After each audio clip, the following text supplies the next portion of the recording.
Also new tonight, the state has approved a big solar project up in Niagara County at the site of the former Somerset power plant. But the project is still getting criticism from some lawmakers. 2 on Your Side's Nate Benson is following that story for us tonight.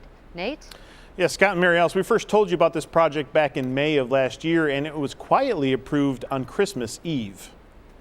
On Christmas Eve, Governor Hochul's office announced that the Office of Renewable Energy Siting and Electric Transmission approved a permit for a 125 megawatt solar project in Somerset. Enough solar panels to power 25,000 homes, according to the governor. The Somerset solar array exemplifies New York State's progress toward a clean energy economy, said Governor Hochul in a statement. Also, according to the governor, this project is the first that the state has given a permit to on a repurposed industrial site.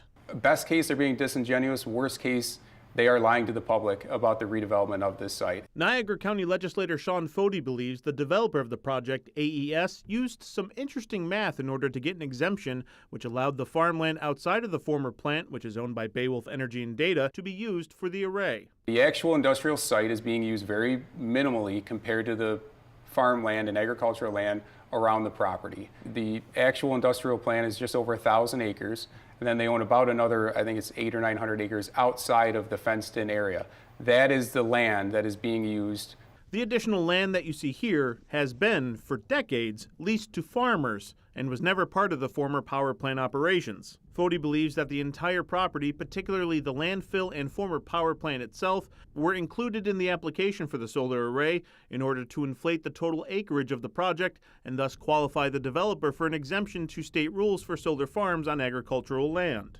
As for the impact on that farmland, the New York State Department of Agriculture and Markets responded to the public comments of the project and found the proposed facility will avoid, minimize, and mitigate potential significant adverse impacts to the agricultural resources to the maximum extent practicable.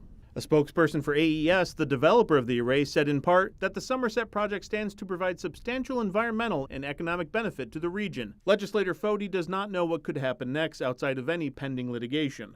Is there any way this project could be stopped? I don't know. We're going to keep making it visible to people. We just hope that they reach out in some other way other than a Christmas Eve news flash, but we just want to have open conversations and work together. Now, the project developer tells me that construction is expected to begin in late 2025 or early 2026. On Your Side, Nate Benson, Channel 2 News.